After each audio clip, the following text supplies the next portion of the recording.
მოგესალმებით. ამჯერად ჩვენი მიზანი არის მარტივად უპასუხოთ კითხვას რა არის პლაგიატი და რა საშუალებები არსებობს იმისთვის, რომ თავიდან ავირიდოთ აკადემიურ გარემოში. სხვისი ნაშრომის ნაწილობრივ ან სრულად მითვისება და ეს აკადემიურ საზოგადოებაში ძალიან სერიოზული პრობლემა და სრულიად მიუღებელი საკითხია. არსებობს სხვადასხვა ტიპის პლაგიატი, თუმცა ჩვენ გავამახვილოთ ყურადღება პირდაპირ პლაგიატზე, რომელიც გახლავთ სხვისი ნაშრომის ჩვენს ნაშრომში გადმოტანა ციტირების გარეშე, მითითების გარეშე, არაპირდაპირ პლაგიატი, როდესაც ვახდენთ პერიფრაზირებას, თუმცა არასწორად არ ვიყენებთ ციტირების არსებულ საშუალებებს, არსებობს თვითპლაგიატიც, რომელიც საკუთარი ნაშრომის სხვადასხვა სეტინგებში გამოყენებას გულისხმობს. და ესეც აკადემიურ საზოგადოებაში სრულიად მიუღებელი საკითხი არის. უნივერსიტეტში ხშირად ხვდებით ხოლმე პლაგიატის პრობლემას და ხშირად ეს სტუდენტებს გაუცნობიერებლათაც ემართება, ხო? არის ხოლმე ესეთი შემთხვევები. პირველ რიგში შევთანხმდით იმაზე, რომ აკადემიური საზოგადოებაში და არა მხოლოდ აკადემიურ საზოგადოებაში ინტელექტუალური საკუთრებაც არის საკუთრება, ხო? და ნებისმიერ შემთხვევაში ინტელექტუალური საკუთრების ხელყოფა და სხვა ადამიანის ინტელექტუალური საკუთრების გამოყენება და გასაღება როგორც საკუთარი ნაშრომი, ეს არა მხოლოდ მე ვფიქრობ, რომ აკადემიური კეთილსინდისიერების უხეში ხელყოფა, არამედ მოდი რაღაც არ მოვერიდები ამის ხმას, რომ ეს პირდაპირ ჩემთვის ყოველ შემთხვევაში არის დაკავშირებული ქურდობასთან, ისევე როგორც სხვა საკუთრებებს ჩვენ პატივი უნდა ვცეთ, პატივი უნდა ვცეთ ინტელექტუალურ საკუთრებას. თუმცა ხანდახან ჩემს პრაქტიკაში მაქვს ხოლმე შემთხვევები, როცა ეს არ არის მაინც და მაინც მიზანმიმართული ქცევა, მიზანმიმართული ქმედება და ხანდახან საქმე გვაქვს ხოლმე ასე ვთქვათ, რაღაცა გაუცნობიერებელ ქმედებასთან, რომელიც შეიძლება გამოწვეული იყოს ცოდნის ნაკლებობასთან, პლაგიატთან დაკავშირებული ცნობიერების არარსებობასთან, ან ნაკლებობასთან. ესეთ შემთხვევაც გქონია, როცა სტუდენტი ამბობს, რომ მაგალითად ყველაფერი რაც დავწერე არის ჩემი აზრი და რატო უნდა დავაციტირო ვინმე პირობითად, ხო? ამ სტუდენტებს ამ ტიპის რაღაცა შემთხვევებში ჩვენი მთავარი გზავნილი უნდა იყოს ის, რომ თუ ყველაფერი არის ვინმეს აზრი, ეს არ შეიძლება იყოს ერთი ადამიანის აზრი, ეს არ შეიძლება იყოს აკადემიური ნაშრომი თავისი არსით, ხო? ეს აკადემიური ნაშრომი გულისხმობს მათ შორის რაღაცა სხვადასხვა წყაროების გამოყენებით, რაღაც საკუთარი მსჯელობის ხაზის განვითარებას და გადაჭრის გზები და ბრძოლის გზები, რაზეც შენ უკვე ისაუბრე ნაწილობრივ და რა გზები არსებობს, რომ გადავჭრათ ეს პრობლემა და არ დადგეს პლაგიატი როგორც პრობლემა აკადემიურ სივრცეში და საუნივერსიტეტო საზოგადოებაში, ძალიან მარტივი გზა არის, მე ვფიქრობ. ეს არის სწორი ციტირება, ხო? პლაგიატისგან თავის დაცვა უნიკალური კი არა და რა ვიცი, მარტივი გზა არის, რომ ვისწავლოთ სწორად ციტირება წყაროების, ხო?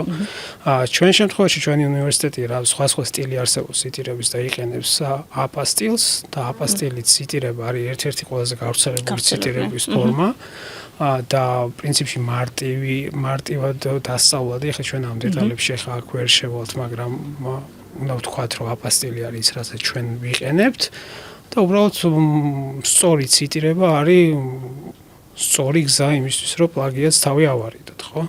ამასთან ერთად უნდა ითქვას, რომ ჩვენს უნივერსიტეტში ვიყენებთ პროგრამას, ხო? ეს არის ტურნიტირის პროგრამა, რომელიც მათ შორის ინტეგრირებულია ჩვენი ერთ-ერთი LMS პლატფორმის Microsoft Teams-თან და ყველა ნაშრომი პრინციპში ეს არ არის არა მხოლოდ სამაგისტრო ნაშრომი ან საკურსო ნაშრომებიც, საბაკალავრო ნაშრომი, პრინციპში ყველა ნაშრომი რაღაც კონკრეტული კურსების ფარგლებში შემუშავებული რაღაც ნაშრომები, აკადემიური ნაწერები მოწმდება როგორც წესი ტურნიტინზე, თუმცა ჩვენ აქვე ისიც უნდა ვთქვათ, რომ ტურნიტინი არ არის დაუშვათ ტურნიტინი გვაძლევს რაღაცა რეპორტს, ხო, ანგარის რა დაუშვათ აქ საუბარი ხოლმე დამთხოვებზე, ხო, აი ხან-ხან არის ხოლმე კითხვები, მაგალითად პლაგიატის რამდენი პროცენტია დაშვებული, მაგალითად ხო ხსმენი აქ კითხვა და ხო, აქ პასუხი არის, რომ პლაგიატის არც 1% არ არის დაშვებული, აქ ზირეთადად გულისხმობთ ხოლმე რაღაც დამთხოვებს და დამთხოვები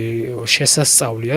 აქ არის მნიშვნელოვანი სამეცნიერო ხელმძღვანელი ლექტორი თავად ნახოს ეს ანგარიში ტურნიტინის და თავად განსაზღვროს იქ რა შეიძლება ჩაითვალოს პლაგიატად და რა არა, ხო? ეს არის ძალიან მნიშვნელოვანი, რომ ვიცოდეთ. ამასთან ერთად ტურნიტინს უკვე დაემატა, ესე ვთქვათ, ესეთი ფუნქციონალი, რომ უკვე AI დეტექციასაც აკეთებს. ხელოვნური ინტელექტის მიერ გენერირებულ ტექსტებს. აქვე უნდა აღვნიშნოთ, რომ Turnitin-ის პროგრამა ამ ეტაპზე AI-ის დეტექციას ახდენს მხოლოდ ინგლისურენოვან ტექსტებზე და ამას საერთაშორისო სტუდენტებთან წარმატებით ვიყენებთ. და მოვალში ვფიქრობ, ეს ქართულ სტუდენტებთანაც წარმატებით დაინერგება. კი, იქიდან გამომდინარე, რომ შეხა AI სისტემები თავად რაღაცა ვითარდებიან, ხო, მოდელები და ну ამაზე ალბათ კიდე ცალკე პოდკასტის ჩაწერა შეიძლება როგორ გამოვიყენოთ ხო ხელოვნური ინტელექტი უშუალოდ სწავლების პროცესში და როგორ ვესაუბროთ ხელოვნურ ინტელექტზე კიდე ცალკე თემა ეს პრომპტინგის ნაწილი ამაზე ძალიან საინტერესოა ალბათ კიდე ვისაუბროთ. კი, შევხვდებით ალბათ ამ საკითხს. ხო, დიდი სიამოვნებით, შეჯამებისთვის პლაგიატი არის ცუდი და რო არ დაგვიმართოს სუდი ამბავი, უბრალოდ უნდა გავაციტიროთ წყაროები. სინამდვილეში როგორც სხვა შემთხვევებშიც პრობლემა არსებობს და პრობლემის გადაჭრის გზა ბევრად უფრო მარტივია ხოლმე, ვიდრე ამ პრობლემის შექმნა, ხო? მე მგონია, რომ უბრალოდ ციტირების სწორი წესის გამოყენება დაგვიცავს ჩვენს აკადემიურ კეთილსინდისიერებას, სხვა მნიშვნელოვან ღირებულებებს, რომელზეც ახლა არ ვისაუბროთ, რაც მნიშვნელოვანია ზოგადად საუნივერსიტეტო სივრცეში და საუნივერსიტეტო საზოგადოებაში და ვიქნებით შვიდად და ვიქნებით კეთილსინდისიერად. რაც ძალიან ესეთი მთავარი ფაქტორია ალბათ, რაც ყველას უნდა გვაერთიანებდეს. კი ბატონო, და აქვე დავამატებ საბოლოოდ, რომ ყოველი სამეცნიერო სტატიის ან წიგნის უკან დგას ადამიანი, მეცნიერი, რომელსაც უზარმაზარი შრომა აქვს ჩადებული, შეგროვებული აქვს მონაცემები, გაანალიზებული აქვს, ჩამოყალიბებული აქვს ნაშრომად და მნიშვნელოვანია, რომ პატივცეთ, ხო? დიახ, ვისწავლოთ მეცნიერის შრომის პატივისცემა. რა თქმა უნდა, იმიტომ რომ მე სადღაც გვინდა რომ ჩვენი შრომაც დააფასოს, ხო? ზუსტად იგივენაირად. ხო, ეს გაზიარებულობა და უშუალოდ ეს რაღაცა საერთო ღირებულებებზე თანხმობა საუნივერსიტეტო საზოგადოებაში, მე ვსაუბრობ გლობალურად, ხო?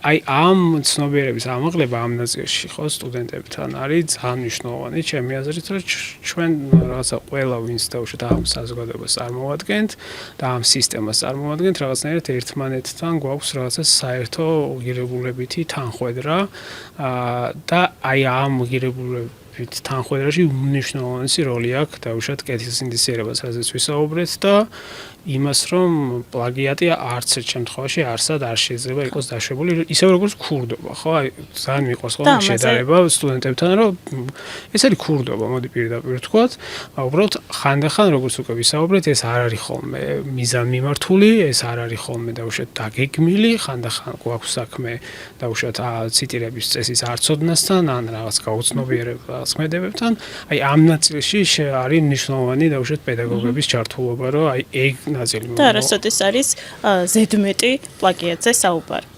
და იმაზე, რომ ცუდია პლაგიატი, ამაზე საუბარი. კი, პლაგიატი არის ყველაზე საშინელი რამ, რაც შეიძლება სტუდენტმა გააკეთოს სწავლების პროცესში, ჩემი აზრით.